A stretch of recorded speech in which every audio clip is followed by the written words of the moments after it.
This happened to me over 2 decades ago, during my first year in radio at Clear Channel, Shreveport in Louisiana. I was in my early 20s working part-time as a board operator and promotions assistant for several stations in our building, as well as doing overnights on the weekends as a disc jockey for the radio station, Rock 99, which is also known as 99X KTUX FM. One of the annual events that our cluster of stations would participate in was the Fortilla at Cross Lake.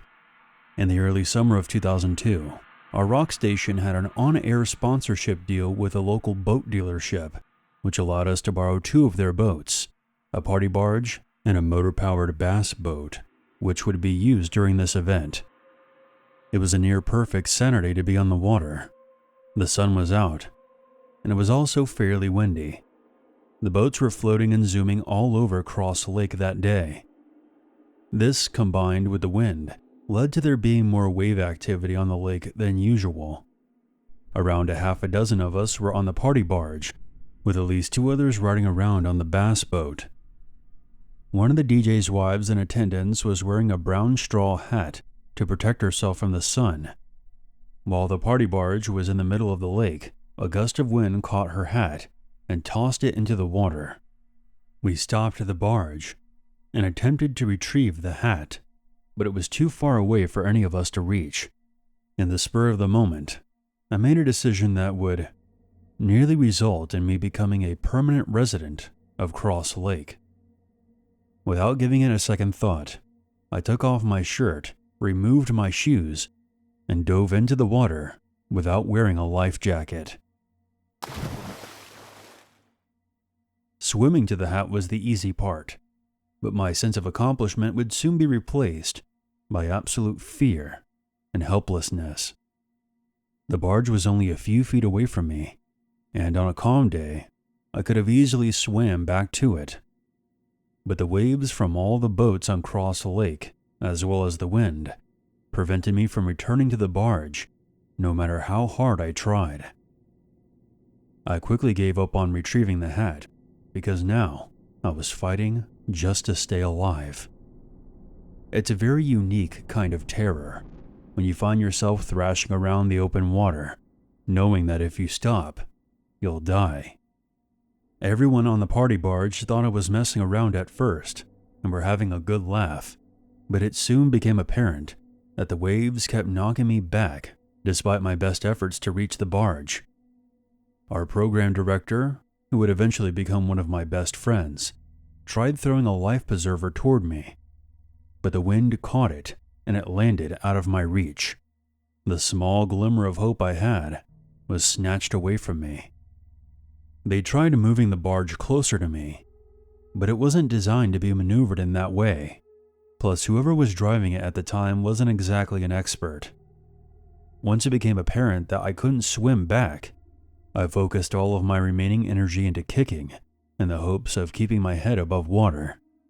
Fortunately, we did have cell phones back then, and my program director was able to get in touch with the other boat. The only problem was they were on the other side of the lake, which meant I had to stay above water long enough for them to arrive. And at this point, I was running out of time. Those few minutes of kicking just to keep myself from drowning felt like hours, and for the first time, I was truly afraid of dying. I know this sounds crazy, but I could almost feel death's cold embrace. When you're a teenager or a young adult like I was at the time, you feel like your whole life is ahead of you. Chapters of your life yet to be written, never considering the whole book could be slammed shut before the story is even finished. Over a straw hat of all things. The bass boat finally arrived before I lost all the strength in my body. The driver of the boat was another DJ who managed to pull me out of the water. Laying on the floor of that boat, with the sun on my face, was an amazing feeling. I was wet, tired, and my entire body was sore. I had barely survived this ordeal and was now a much wiser man. Nothing makes you feel more grateful to be alive than a near-death experience. Anytime I ever go back into the water, whether it's a lake, river, or the ocean, I always wear a life jacket. On a final note, fate certainly does have a thing for irony. The husband of the woman whose hat I was trying to save was the one who ended up saving me from literally sleeping with the fishes.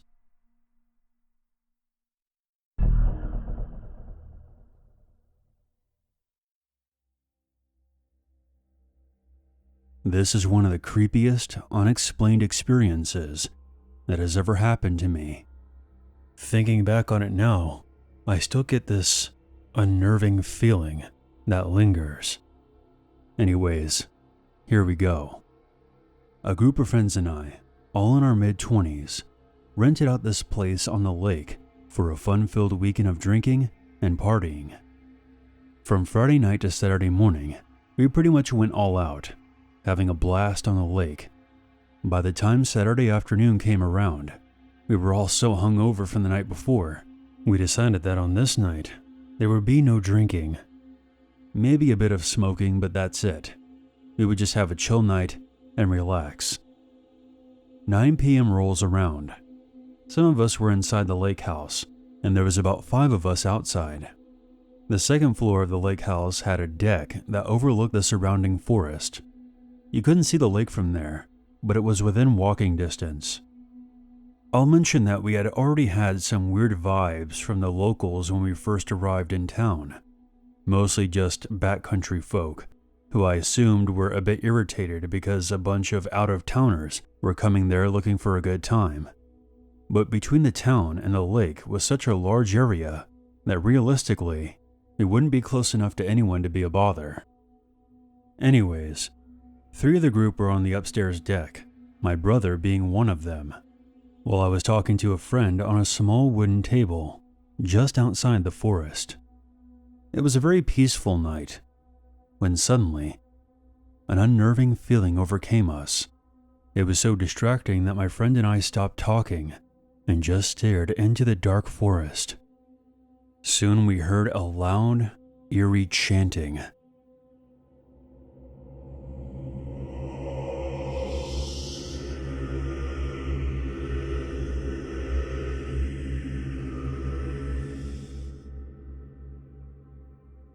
I have no idea how far away it was, but it sounded like the chanting was being carried through the forest.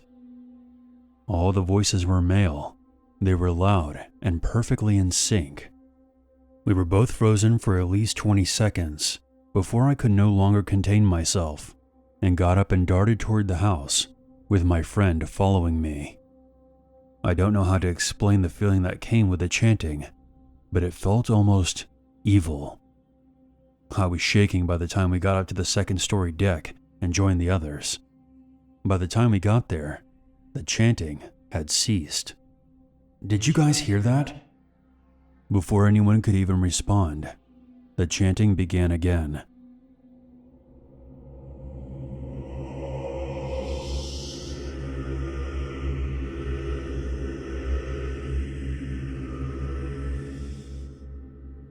The 5 of us were now peering into the forest, listening to this bizarre chanting.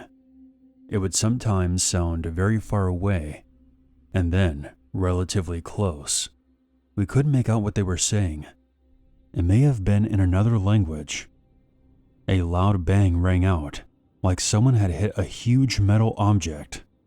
What followed that was the scariest part. A man began wailing in extreme pain.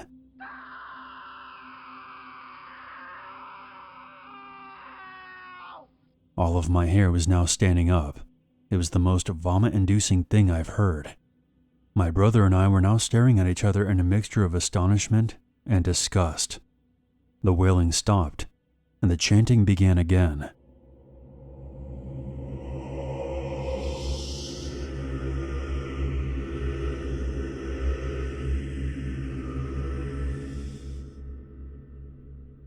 After the chanting died down, one of our friends said that it was a bunch of drunk guys in the forest trying to scare us. But there was no way that chanting was coming from a bunch of drunk guys. All the voices were perfectly in sync, and that wail sounded like someone was being tortured. plus there was all that tension we felt. Something extremely messed up was taking place somewhere in that forest. It definitely wasn't in our immediate proximity, but close enough to where we could hear it perfectly. I remember that one of our group suggesting that we go explore and find out what was going on, but obviously, the rest of us thought that was a very stupid idea. I regret to say that we didn't call the cops.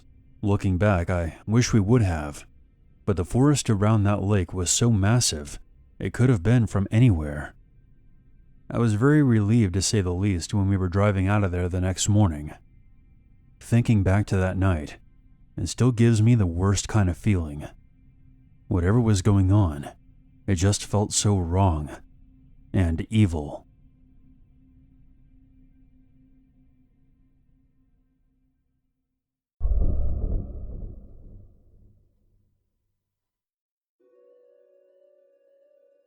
So this story is going to be pretty deep, and it will sound unbelievable, but I will provide some articles to corroborate everything. It all began in the summer of 2021. I was working as a lifeguard at a small beach called Adams Point Beach, located off Quincy Lake, New York. I didn't really enjoy my job a whole lot, to be honest. It was just a way of making ends meet. But I did make friends with some of the other lifeguards, so I guess that was a plus. To make matters even more difficult, I lived in a house off the lake with my parents, who would fight with each other almost every night. It was a very toxic environment to be in, and at one point I was working 2 jobs just to stay away from that place. A year after being hired, my boss had demoted me to a sub-lifeguard. He gave me some bullshit reason for doing this, but it pissed me off because I could no longer work with my friends. Fast forward to August of 2022. I was called in to cover for another lifeguard who had to call out. Usually there were 3 lifeguards working this shift, but on that day, there was a staff shortage. The shift began as normal. I would spend 30 minutes in the lifeguard chair before being swapped out. About 10 minutes later, while I was on my phone in a rec room, I heard a bunch of commotion coming from outside. There was screaming. I didn't know what was going on, so I rushed outside. What I saw is something I'll never be able to unsee. The lifeguard, along with 4 other people, had a woman on a rescue board. One of her legs was horribly wounded. I mean, it was nearly gone. I almost vomited at the sight. But I had to help out the other lifeguard. It was my job. I helped carry the board, but I had to keep my head turned, as it was too brutal to look at directly. I helped place the board on a table next to a shed. Thankfully, the police had already been called and arrived shortly after. The woman ended up being airlifted to the hospital by helicopter. During the aftermath, I asked one of the beachgoers what happened, and he said, "There was someone in a speedboat that wasn't looking where he was driving. People told him to slow down, but he didn't listen. After he ran over that poor woman, he stopped his boat, and then he just took off again." I could not believe what I was hearing. I then asked the man to describe what the boat looked like, because I pretty much know who comes out to this lake and who lives around here. He said it was one of those blue jet boats. When he told me this, I felt as if my entire world was coming to an end. There was only one person that I knew who owned that kind of boat. My own father. Everything went blurry, and then it all went black. I woke up to 2 people beside me, asking me if I was all right. "Yeah, I'm fine. I've just never seen somebody's leg like that. Excuse me, I just need to go get a drink of water." My boss arrived a short time later and told everyone to go home because of what happened. I got my car and made the 5-minute drive back to my place. When I got there, I saw my dad pacing back and forth nervously through the kitchen window. It did cross my mind to turn him in, but I was just so scatterbrained in the moment that I rushed inside the house and went into a full rampage on him. "You hit that poor woman on the lake and just ran away? You fucking coward." He couldn't even look at me as I yelled at him. My adrenaline was now going into hyperdrive. I just couldn't contain myself, so I shoved him and then started hitting him. After hitting him about 10 times, I had finally pushed him to his limits, and he hit me so hard I fell to the ground and my ears were ringing. "I don't care what I did. You do not put your hands on me. Ever. Now stay down." He then ran out of the house and took off somewhere. I sat there bawling my eyes out. As I alluded to at the beginning of this story, I didn't have the best relationship with my father, but this was a whole new low for him. We weren't close, but never in a million years would I have thought he would end up doing something like this. Now, I don't know all the details, but no criminal charges were ever filed against him. I'm not sure how he weaseled out of it, but there was never an arrest, a trial, or a media circus. If I had to guess, it was ruled an accident, and the woman and my father came to some kind of civil agreement. I remember my mom coming back from the hospital one day. She went to go check on that woman, and told me that she was alive and well, but that her damaged leg had to be amputated. I felt so relieved that she survived, but I was also devastated that my own father was responsible for this. We never saw him again after that night. He not only fled the scene of the accident, but he also abandoned his marriage as well. It goes without saying that there was a lot of other things that were going on that I'm not willing to get into, but the boating accident was the straw that broke the camel's back. I quit my job as a lifeguard shortly after this incident. It was causing me a lot of trauma. I even began having nightmares over it. It got so bad that I had to go see a psychologist at least 3 times a week. Each day I'm slowly getting better and better, and I still have a long way to go. I wish I could tell you the story ends here. However, what happened at the lake and my father leaving us aren't the only reasons I'm in therapy. Let's move the timeline to mid-July of this year. I am still living with my mom out on Quincy Lake. My dad has been gone for some time now, and we were moving on with our lives. I needed some time to myself that day, and I decided to go kayaking around 7 p.m. I paddled to a shallow area of the lake. I planned on stopping at the beach area for a while to give my arms a rest before heading back. While approaching the beachhead, I kept looking at the water just beneath my kayak. Something was off. It was getting dark out by this point. I had a mounted light on the kayak, but since I knew the way by heart, I didn't want to waste the battery on it just yet. My paddle then hit something in the water. At first, I thought it was a rock, which I thought was very strange, because I knew this area of the lake very well, and I wasn't anywhere near where the rocks usually were. So I pulled out my flashlight, turned it on, and looked. I shit you not, I saw the body of an old woman floating in the water. I let out the most ear-piercing shriek you've ever heard in your life. I quickly paddled out of there, reaching the shore a short time later. After pulling my kayak to shore, I ran to the grass area and threw up about 5 times. Luckily, I had my cell phone on me, so I immediately called 911. About 7 cop cars showed up 10 minutes later. The body was of a 71-year-old woman from New Lebanon. They estimated that she had been out there for about 4 hours before I discovered her. In the news reports that I've read, the articles state that a lifeguard discovered her body. I never spoke to a reporter after giving my statement to the police, but I assume they're referring to me. But I was no longer a lifeguard at that point. It's been a rough few years for me. I was hoping after the pandemic our family could turn things around, but between the boating accident, my father leaving, and the dead woman in the lake, I'd say things aren't going too well. My mother and I still live in the same house on Quincy Lake, but I'm hoping that someday the both of us can move on and leave all these horrible memories behind.